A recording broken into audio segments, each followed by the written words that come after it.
रीमा ने आंखें खोली और बड़ी फुर्ती से उठी। बाप रे, 8 बज गए। ये कैसे हो सकता है? मैं पिछले कई सालों से इतनी देर तक नहीं सोई हूँ, फिर आज ये कैसे हो गया? आज प्रीति को तो स्कूल देरी हो गई, मोहित को अब ऑफिस के लिए देर हो जाएगी। फालतू में अब उनकी बातें सुननी पड़ेगी। वह सब तो ठीक है, लेकिन माँ जी, वह दिन भर में कितनी बकबक करेगी और मुझे इतनी देर कैसे सोने दिया उन्होंने? अब तक तो उन्होंने घर सिर पर चढ़ा लिया होगा। क्या हुआ होगा? रीमा जल्दी से उठने लगी। मोहित खुश चेहरे के साथ आया, वह भी तैयार होकर। Good morning Reema.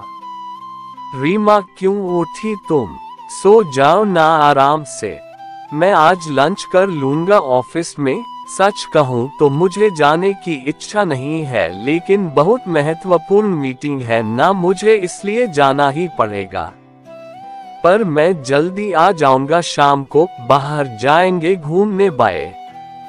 रीमा को बिना कुछ कहे मोहित ने उसे गले से लगा लिया और उसके माथे को चूम कर चला गया। रीमा झट से बाहर आई। किचन से कोई भी आवाज नहीं आ रही थी और जब वह बाहर आई तो पापा जी की थाली में इडली वड़े दिखाई दे रहे थे। सांभर से बहुत अच्छी महक आ रही थी, लेकिन वह पैकेट से सांभर नहीं निकाल पाए। ये लोग कंटेनर में ठीक से क्यों नहीं दे सकते? अगली बार कंटेनर घर से ही दे देना, और इस घर में मुझे एक चम्मच भी नहीं मिलता। पापा जी बोले, रुकिए जी आप जरा, मैं निकाल देती हूँ, नहीं तो आप सब सांभर नीचे फर्श पर गिरा दोगे। मेरा काम बढ़ा दोगे, और आपके सामने ही तो है चम्मच, आपको तो कुछ कैसे नहीं मिलता क्या पता? एक काम करो, आप ये प्लेट लेकर टेबल पर बैठो, मैं देती हूँ सांभर और चटनी निकाल कर। और धीरे बोलो जरा, बहू कभी नहीं सोती, इतनी देर तक आज सोई है तो शांत रहे, नहीं तो आपकी आवाज से उठ जाएगी वह। बहू जब उठेगी तब दूंगी गर्म करके उससे भी, यह उसका मनपसंद नाश्ता है। रीमा आश्चर्य से ये सब देख रही थी। अरे बहू, उठ गई तुम? क्यों उठी? चलो अच्छा हुआ उठ गई। तुम्हारे पापा जी तुम्हारे मनपसंद का वड़ा सांभर लाए हैं, गर्मा गर्म खा लो, फिर बाद में चाय पियेंगे साथ में। माँ जी ने सुमन को टेबल पर बिठाया। प्रीति कहाँ है? दिखी नहीं, सुमन ने पूछा। अरे बहू, मैं उसे स्कूल बस में बैठा कर आया। गई वह स्कूल, होशियार हो गई है अब अपनी प्रीति। जल्दी जल्दी करती है सब अपने काम, तकलीफ नहीं देती है वह अब। हाँ, बैग बहुत भारी है, पर उसकी वे लोग यह नहीं समझते कि बच्चे पर इतना बोझ नहीं डालते हैं। मुझे क्या बोली वह पता है? बोली, दादाजी मैं बिग गर्ल हो गई हूँ अब, और गुड गर्ल भी। अब मैं आ जाऊंगी अकेली घर पर, आप मत आइए मुझे लेने के लिए। दादाजी पोती की प्रशंसा में मग्न थे। हाँ हाँ, मेरी बेटी समझदार हो गई है, सिर्फ दूध पीने को नाटक करती है, लगातार बड़बड़ करती रहती है, बस खाना ही ठीक से नहीं खाती। अन्नपूर्णा उसके पेट में है, इतनी ऊर्जा कहाँ से आती है क्या पता। अरे रीमा, खाओ तुम वड़ा सांभर, ठंडा हो जाएगा, और चिंता मत करो तुम, मैंने प्रीति को पराठा करके दिया है। थोड़ा सा खाया उसने और टिफिन में भी ले गई। माँ जी बोली, क्या पापा जी? माँ जी, मुझे उठाना चाहिए था ना, आपने क्यों किया सब काम? जाने दो, खाने में क्या बनाऊं? रीमा ने अपराध बोल से कहा। रीमा, तुम कुछ मत करो, तुम्हारी बीसी है ना, आज तो मस्त मौज करो। हमारे पड़ोसी में वह चंदा आती है ना खाना बनाने के लिए, उसे बोला है मैंने आज रोटी बनाने के लिए, बाकी का मैं कर लूंगी। तुम कितना काम करोगी अकेली? तुम्हारी क्लास, प्रीति का होमवर्क, बाहर के काम, यह मोहित भी कुछ काम करके मदद नहीं करता। तुम्हें सबके पीछे पीछे दौड़ना पड़ता है। अब आराम किया करो तुम। नहीं तो ऐसा करो ना, तुम और मोहित 4 दिनों के लिए घूमने चले जाओ। बहुत दिन हो चुके, वैसे भी तुम दोनों कहीं गए नहीं हो।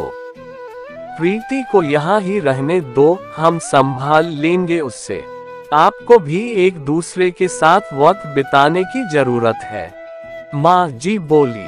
नाश्ते के बाद माँ जी ने चाय बनाई और तीनों ने बातें की और चाय पी। रीमा का दिन अच्छा गया। बीसी की सहेलियों के साथ मस्ती की। कल उसका खास दिन था, लेकिन आज उसका जन्मदिन उसकी सहेलियों ने मनाया। उस वजह से वह कुछ ज्यादा ही खुश थी। मोहित जल्दी घर आऊंगा ऐसे बोला था, पर आया ही नहीं। दोस्त की आज पार्टी थी तो वह घर देर से आने वाला था। माँ जी और पापा जी भी सो गए। प्रीति को लेकर सुमन भी सो गई। कुछ समय बाद रीमा को बहुत आवाज सुनाई देने लगी। वह अचानक उठ गई। प्रीति उसके बाजू में नहीं थी। वह डर गई और हॉल में आई। हर तरफ अंधेरा था और अचानक रोशनी आ गई। हैप्पी बर्थडे टू यू, अचानक जोर से बोले माँ जी, पापा जी, मोहित सब हंसकर उसे विश कर रहे थे। प्रीति ने दादी की मदद से सुंदर केक बनाया था। रीमा ने केक काटा और सबको खिलाया। सभी खुशी के मारे सो गए। फिर बाद में सुबह रीमा उठकर देखती है तो पास में सुंदर सा ग्रीटिंग कार्ड था। उसकी बेटी प्रीति ने खुद के छोटे हाथों से बनाया था। वह कार्ड देखकर सुमन बहुत खुश हुई। उतने में एक बड़ा टेडी बियर चलते हुए उसके पास आया। सरप्राइज मम्मा, यह मैंने तुम्हारे लिए स्पेशल लिया है, मेरे पिंगी बैंक में से सेविंग करके। रीमा को गले लगाकर उसकी लाडली बेटी बोली। रीमा की आंखों से खुशी के आंसू छलक पड़े। अब मोहित की बारी थी। उसने रीमा से कहा कि वह अपनी आंखें बंद कर ले और उसके लिए लाया हुआ खूबसूरत हीरो का हार उसके गले में डाल दिया और उसे आईने के सामने खड़ा कर दिया। वाह, अब सच में वह हार कितना खूबसूरत लग रहा है। सुंदर लग रही है मेरी रानी। लगता है जैसे ये तुम्हारे लिए ही बना है। मोहित ने खुशी से रीमा को गले लगा लिया। तभी रीमा कुछ कहने ही वाली थी कि माँ जी, पापा जी आ गए। ये दुनिया की सबसे अच्छी बहू रानी के लिए, मतलब हमारी बेटी के लिए है। माँ जी, पापा जी ने कश्मीर का टिकट रीमा के हाथों में रखा और रीमा उनके पैरों पर आशीर्वाद लेने के लिए झुकी, लेकिन माँ जी ने उसे गले लगा लिया। पापा जी ने सर पर हाथ रखकर आशीर्वाद दिया। यह क्या माँ जी, पापा जी, इतना बड़ा सरप्राइज! वास्तव में इसकी कोई जरूरत ही नहीं थी और सिर्फ हम दोनों ही क्यों जाएं? रीमा ने उत्साह से कहा। नहीं नहीं, हम बूढ़े लोग क्या करेंगे वहाँ? वैसे भी आप दोनों को इसकी ज्यादा जरूरत है और हम प्रीति का भी अच्छे से ख्याल रखेंगे ताकि आप दोनों फुल एंजॉय कर सके। वह सेकंड हनीमून क्या बोलते हैं ना वो। आप आ जाओगे तो हम चले जाएंगे। पापा जी ने धीरे से मोहित को आंख मारी। रीमा और मोहित दोनों शर्मा गए। चलो पैकिंग करो, आपको कल सुबह निकलना है। और आज क्या क्या खाना बनाना है? आज रीमा की पसंद का माँ जी ने फरमान किया।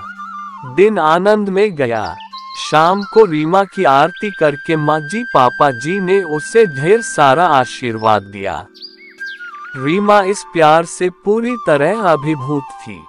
पूरी तैयारी हो गई थी। कल सुबह जल्दी जाना है, इसलिए बैग भर के मोहित रीमा तैयार थे।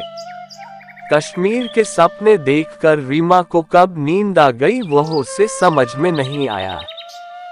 दोनों कश्मीर पहुंच गए जैसे स्वर्ग ही हो। कितना खूबसूरत था सब कुछ। मोहित रीमा सब भूलकर एक दूसरे में खो गए थे। ये हंसी वादियाँ, ये खुला आसमां। मोहित गाना गा रहा था और रीमा जैसे नई नवेली दुल्हन की तरह शर्मा रही थी। एक दूसरे के ऊपर बर्फ के गोले फेंककर छोटे बच्चों जैसे दोनों मस्ती कर रहे थे। दोनों आज आइस स्केटिंग के लिए आए थे। बर्फ में ठीक से खड़े होने में असमर्थ सुमन एक दूसरे को ठीक करने के दौरान अपना संतुलन खो बैठी और वह जोर से गिर गई। आंखें खोलकर देखती है तो क्या, उसके बेड के ऊपर से वह गिर गई थी। बाजू में मोहित सोया हुआ था, मतलब वह सपना था। इतने में बेल बजी, दूध वाला आया होगा। वह बाहर आई, उतने में उसकी सास उससे बोली, अरे रीमा, हर रोज कैसे देर से उठती हो तुम?